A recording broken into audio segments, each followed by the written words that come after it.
안녕하세요. 사회복지 행정실무가 강한 사회복지 상담학과입니다. 우리가 이전 시간에 이어서 사회복지 프로그램 우리가 어떻게 개발할 것이냐 우리가 학습하는 과정의 두 번째 시간인데요. 이번 시간에는 사회복지사의 책무성에 대해서 학습하도록 하겠습니다. 자, 책무성 여러분도 많이 들어보셨을 것 같아요. 자, 책임, 책무 용어가 좀 다르죠. 프로그램을 개발하는 우리 사회복지사는 어카운터빌리티라고 하는 이 책무성을 요구받습니다. 우리가 계획 전에 이 책무성을 충분히 학습하는 것은 우리가 이 프로그램이 어떤 의미가 있는지 그리고 어떤 방향으로 작성해야 되는지에 있어서 중요한 역할을 한다고 볼 수가 있습니다. 왜 그러냐면 자, 우리 사회복지라고 하는 건 제도죠. 원래는 국가가 우리 사회 구성원들을 위해서 수행해야 되는 이 복지를 우리가 이제 전체적으로 다 진행하기 어려운 부분도 있고 좀 더 효과적이고 효율적으로 진행하기 위해서 지자체에 있는 또 지자체에 소속이 되어 있는 우리가 이런 사회복지 법인에 이렇게 위수탁을 주어서 진행을 하고 있습니다. 자, 이렇게 지자체에 이제 위수탁을 하는 과정에서 아무래도 국가의 복지 사무를 위수탁하는 거기 때문에 이 과정에서 복지 실천을 위한 재원을 지원하게 되거든요. 자, 그럼 이 재원은 어디로부터 출처되었을까요? 네, 국민의 세금으로 조성이 되는 것입니다. 자, 사회복지는 국가의 제도이고 또 국가의 재원을 받아서 진행을 하며 이 재원의 출처는 국민의 세금이고 또 국민이 이런 세금을 납부하는 기저에는 전반적으로 정말 잘 복지가 실천되어야 된다라는 것들에 여러 가지 신뢰와 기대가 있겠죠. 따라서 사회복지기관에 소속이 된 우리 사회복지사는 프로그램 진행 전반에 걸쳐서 이 책무성이라고 하는 내용들을 잘 숙지하신 이후에 우리가 프로그램을 계획을 하고 구체적으로 사회복지 실천을 하는 제반 과정에 이 내용을 반영할 수 있어야 되겠습니다. 자, 그렇다면 우리 책무성에도 여러 내용이 있거든요. 그 내용에 대해서 알아보도록 하겠습니다. 자, 우리가 정의로 말한다면은 사회복지 책무성이란 사회복지사가 제공하는 서비스가 윤리적이고 효과적이며 또 공정하게 이루어지도록 보장하기 위한 책임을 의미합니다. 그래서 우리가 아무래도 책임이라면 좀 심정적인 이런 책임의 내용을 가지고 있는데 우리가 원어로 봤을 때 어카운터빌리티죠. 어카운트라고 하는 건 셀 수 있는 거거든요. 그러니까 사회복지사가 이 사회복지 문제를 해결하기 위한 다양한 실천의 내용을 어카운팅할 수 있는 내용, 구체적인 활동으로 하는 것들을 우리가 요구받는다. 그런 내용들을 가지고 진행을 해야 된다. 이렇게 볼 수가 있겠습니다. 자, 첫 번째 책무성의 종류에 있어서는요, 윤리적인 책무성입니다. 우리 사회복지사도 전문가이기 때문에 이 전문가의 기준 중에 하나인 윤리 강령이 있어요. 그래서 사회복지 윤리 강령 그리고 전문적인 규범에 따라 행동하는 것들을 요구받습니다.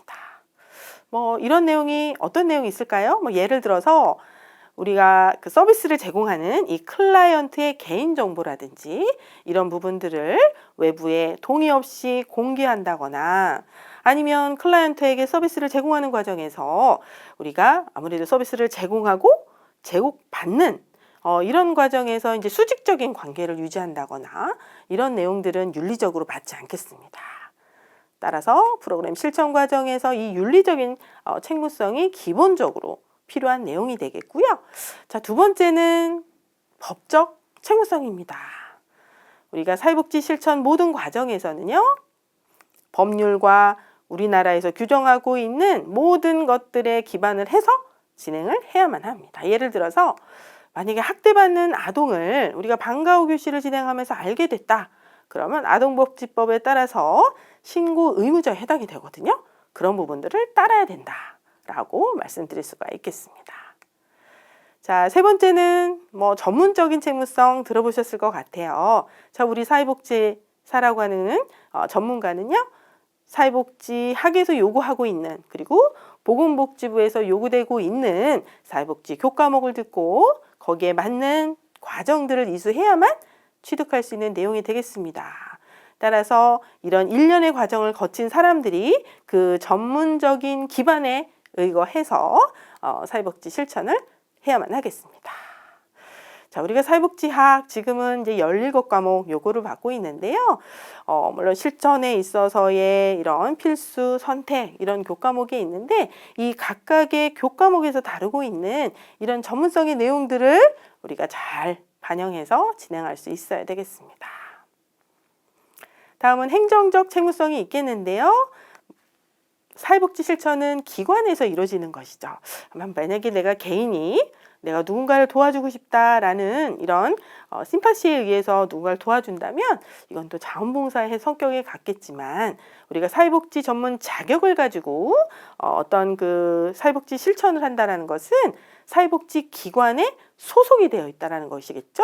따라서 이런 그 소속된 기관의 전반적인 규정에 입각해서 투명하고 공정하게 업무를 수행해야 되겠습니다. 따라서 이 기관에서 이용자를 선정하거나 서비스를 제공하는 나름대로 기준들이 있을 것 같습니다. 자, 그런 거에 입각해서 잘 진행할 수 있어야 되겠고요. 자, 무엇보다도 재정적 책무성 반드시 기억하셨으면 좋겠습니다. 이 재정의 출처 앞서 서두에 말씀을 드렸는데요. 따라서 국민의 세금으로 조성이 된 재정인 만큼 그 목적 자체가 또 사회복지기관의 설립의 근거 자체가 사회복지 문제를 해결하는 것이거든요. 따라서 이 재정은 반드시 효율적이고 투명하게 사용할 수 있어야 되겠습니다. 자, 그러면 어떻게 기준을 삼아 진행을 할까요? 우리나라에는 사회복지 재무회계 규칙이라고 하는 규정이 있습니다. 그 규정 안에 들어가면 재정을 어떻게 관리해야 되는지 기관 차원에서의 지침이 다 들어가 있고요. 관련된 양식부터 시작해서 우리가 사회복지 전반에 적용이 되는 내용을 포함하고 있으니 그 내용을 기준으로 해서 재정을 집행을 해야 됩니다. 자, 그러면 일선에 있는 사회복지사는 이 기관 차원에서 운영이 되는 재정과 어떤 유관성이 있을까요? 자, 우리가 이번 시간이 전반적으로 사회복지 프로그램을 계획하는 겁니다. 이 단위적인 사업 계획이 결과적으로 합쳐지면 기관의 사업 계획이 되는 거예요.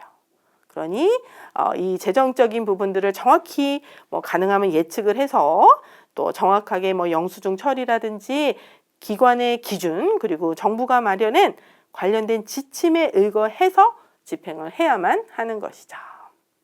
그래서 어떻게 보면 기관은 전체 예산을 투명하고 또 잘 관리하는 게 내용이라면 또 일선에 있는 사회복지사가 이 책무성에 입각해서 재정을 쓴다는 것은 기관의 지침뿐만 아니라 정말 필요한 부분에 있어서 잘 계획하고 잘 집행하고 집행한 후에는 여러 가지 행정 서류를 잘 관리하는 것도 포함이 될 수가 있겠습니다. 무엇보다도 이런 사회복지는요, 사회적 책무성에 입각해서 지향을 해야 되겠습니다. 자, 사회가 추구하는 복지의 방향이 무엇인지 그리고 사회적 정의가 무엇인지를 잘 입각해서 복지 문제를 해결하는 방향으로 진행을 해야 되는 내용이 되겠습니다. 아무리 복지라고 해서 또 이용자의 욕구가 다양하다고 해서 기관에서 또는 우리나라에서 통용되지 않는 그런 내용으로 진행하는 것은 적절치 않을 수가 있겠습니다. 사회복지기관에서 소속된 사회복지사는 클라이언트를 제일 일선에서 만나는 사회복지사입니다. 따라서 이런 사회복지사의 이 적절한 판단과 행동이 클라이언트에 영향을 미칠 수 있고 이런 부분이 결국은 사회복지기관의 설립 목적과도 부합이 되어야 되기 때문에 항상 사회적 정의에 그리고 사회복지 어떤 추진 방향 또 긍정적으로 우리가 추구해야 되는 목적이 무엇인지 잘 생각하시면서 사회복지 프로그램 계획서도 개발하시고 실제로 실천이 되어야 되겠습니다. 네, 이번 시간에는 사회복지 프로그램 계획서 작성 전에 우리가 사회복지사가 가져야 되는 마음가짐이라고 볼 수가 있겠는데요. 이 책무성에 대한 내용을 살펴봤습니다. 자, 이런 내용을 바탕으로 해서 다음 시간부터는 본격적으로 사회복지 프로그램을 우리가 어떻게 개발할 것이냐 세부적인 내용 알아보도록 하겠습니다. 감사합니다.